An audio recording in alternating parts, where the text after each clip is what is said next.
Avoid these 11 things going into retirement. This goes out to Nathan, who I spoke with today. He's a loyal viewer of mine.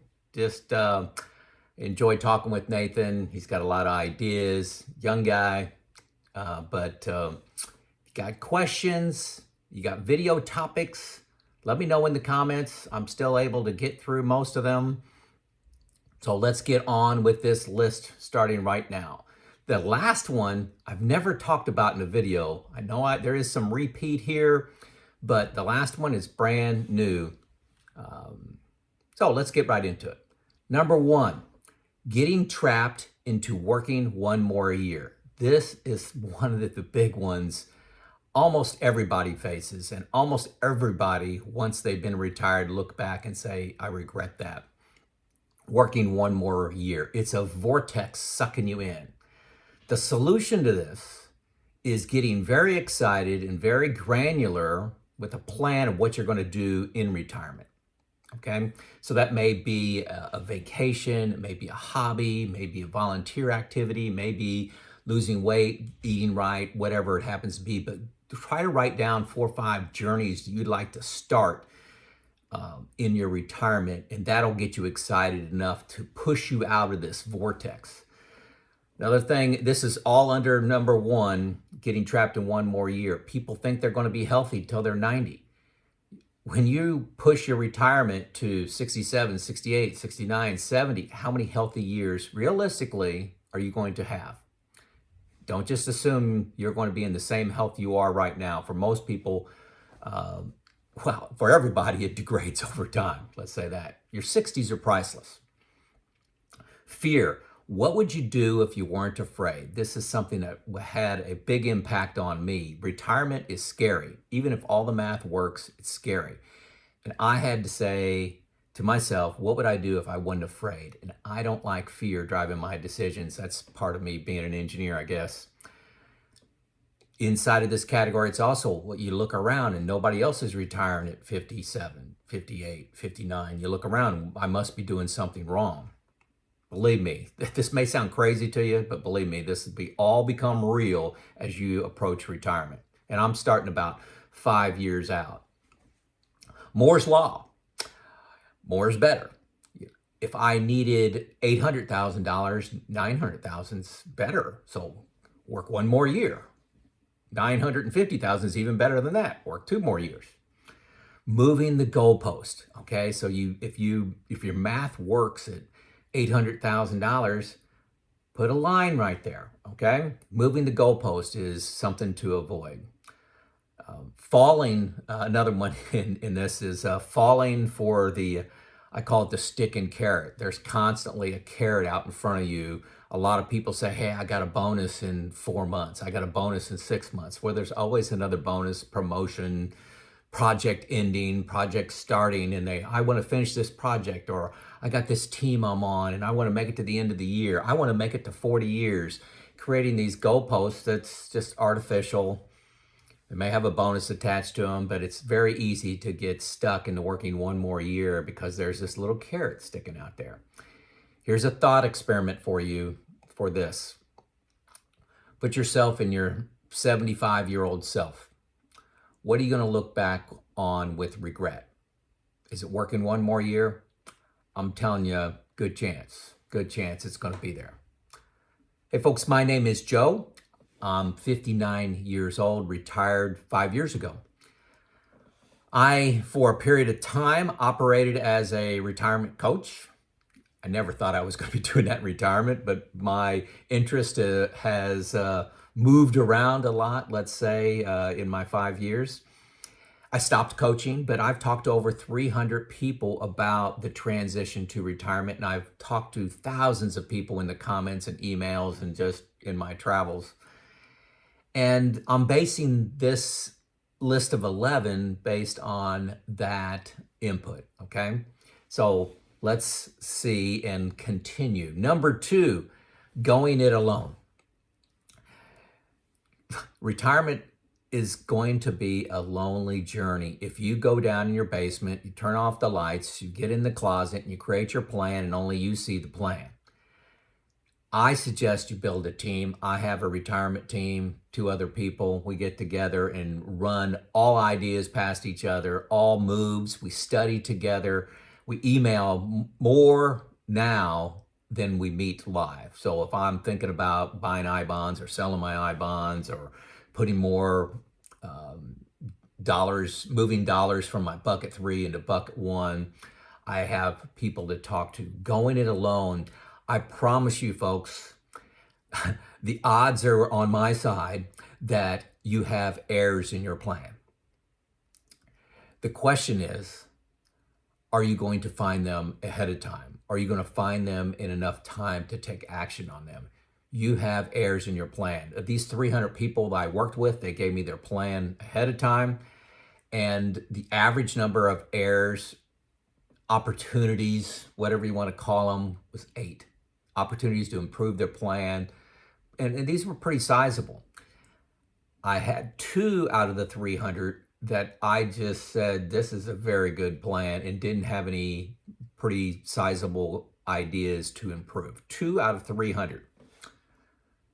Decide what you want to do. You have errors in your plan. I have errors in my plan, and I'm constantly meeting with people, trying to learn through YouTube, learn through reading, learn through conversation to find errors in my plan. Read a lot, okay? So don't go it alone. If you don't know where to start this, and you're having trouble getting a group of people together, Money Pickle is the second link below. Money Pickle is a group of people that can connect you with one of 16 financial advisors. You click the link, you'll go to a calendar. You go to the calendar and say, I'd like to talk to somebody at 4 o'clock next Tuesday. And I want to talk about when I need to take Social Security, or I want somebody to look at my plan and see if my withdrawal plan makes any sense. And I want to talk to them about my fears. They'll do that for free for 45 minutes to talk about your topic, okay? So this is part of not going it alone. Contact the folks at Money Pickle. That's one check. Call a couple financial advisors. Talk to them. That's another check. Go see a couple. That's another check.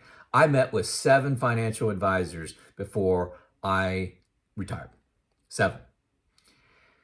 I think that's a crazy amount, but I was searching for something that I didn't find, actually, and I decided to go it alone. That's a little more complicated than that, but I'm not paying assets under management to any advisor.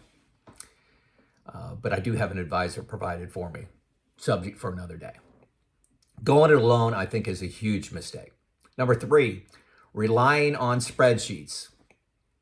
Folks, there are some gifted people with Excel.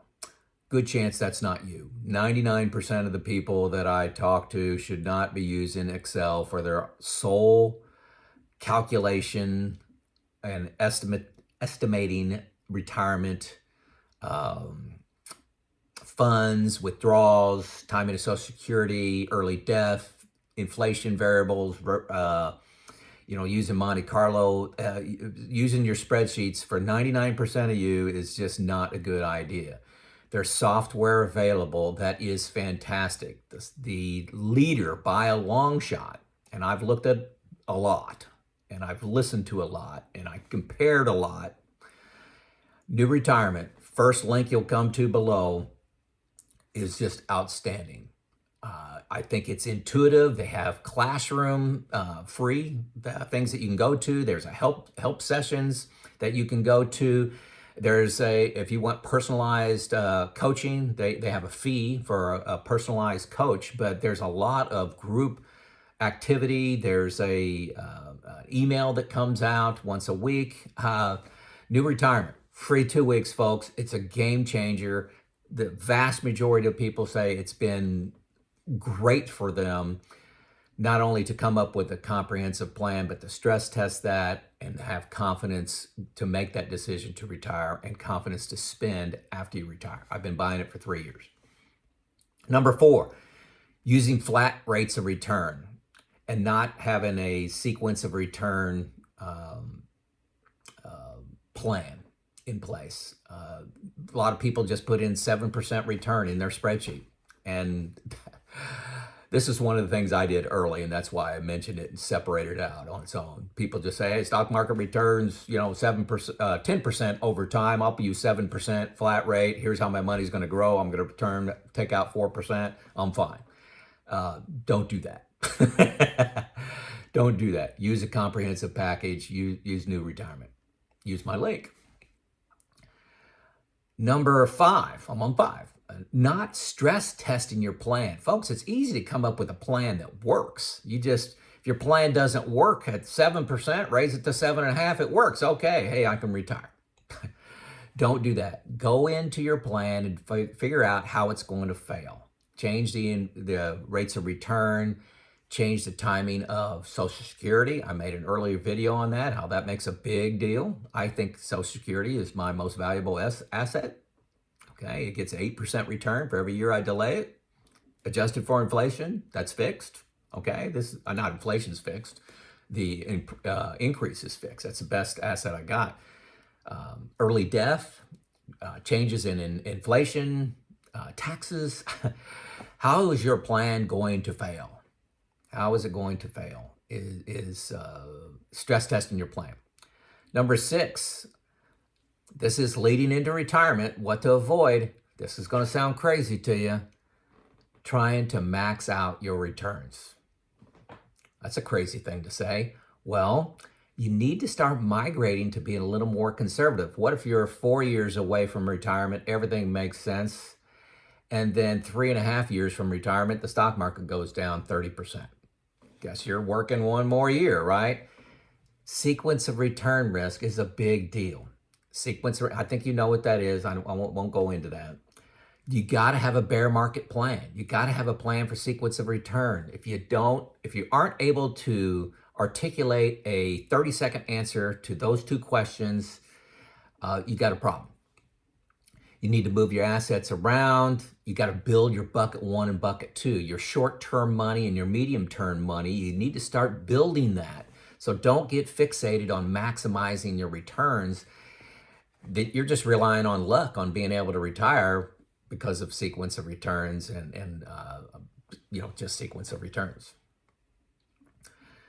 Number 7, avoid having all your money in pre-tax accounts if you are retiring before 59.5. And this really applies afterwards too, because it's nice to have choices where you pull your money from to manage your tax load. Now, if you have your money in a 401k, you can use the rule 72T. Some call it rule of 55. If you're 55 years old, you can start withdrawing that money. But when I retired at 54, I had to have a plan to live on money between 54 and 59. What is that? It can be 72T, can be. But if you have some money in a Roth, you have some money in pre-tax, you have some money in a brokerage, you have some money elsewhere, that's a big deal. It's a big deal. So anyway, number 8. I wanted to work this one in here, but you need to mature out of being infatuated with things. So this is as you're going into retirement, the emotions and highs, the shot of dopamine you get from buying a new car, buying a new snowmobile, buying a new house, putting in a swimming pool, all those kind of things. Getting that shot of dopamine, which is short term for things, I believe you need to move out of that and focus on experiences and relationships. I get far more lasting joy out of those than things. I buy a new car, I feel great about it. 3 months later, it's just a car payment. It's just $50,000 gone. It's just transportation. I don't buy that new car. Our second car has 195,000 miles on it. That's the one I drive. I drive in retirement 2,500 miles a year. Why do I need a $50,000 car to drive 2,500 miles a year? Okay, so I think you need to mature out of getting your excitement from things. Okay?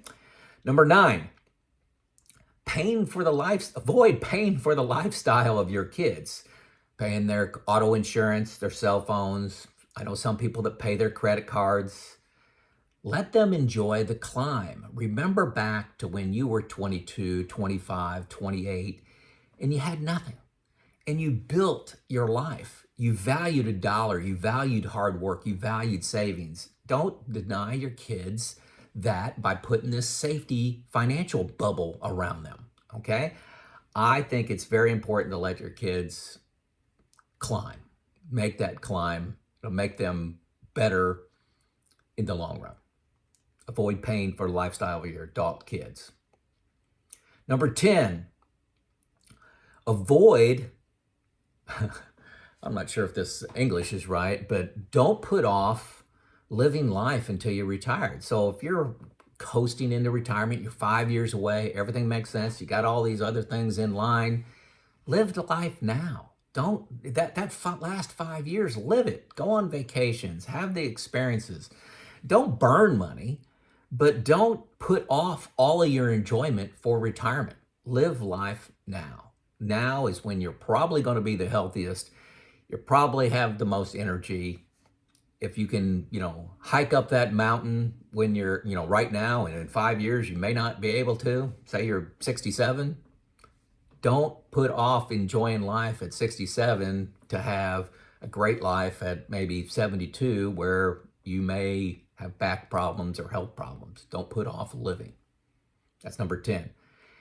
And 11, this is the one I have never talked about before, but it's a big deal, is avoid getting fired and laid off. If you're 4 or 5 years away from retiring and you suddenly lose your job, that can have a major impact on your retirement. So don't coast in your job. Go out on a high. Take pride. Go out on a high. Don't get caught losing your job because of something you did. If it's a downsizing, it's a downsizing. If it's being redundant, it's being redundant. But don't let it be your fault. Okay. So try to avoid being fired. Avoid being fired. Laid off may happen to you, but that can really ruin your retirement plans. I know some people that are, just going through the motions, and I don't think that's wise at all financially, and I don't think it's wise at all for just humans to do that. I think that puts the seeds of frustration into your life and bitterness. And go out on a high note, take the high road. What did I miss? What surprised you on this list? Let me know in the comments. It's Joe out.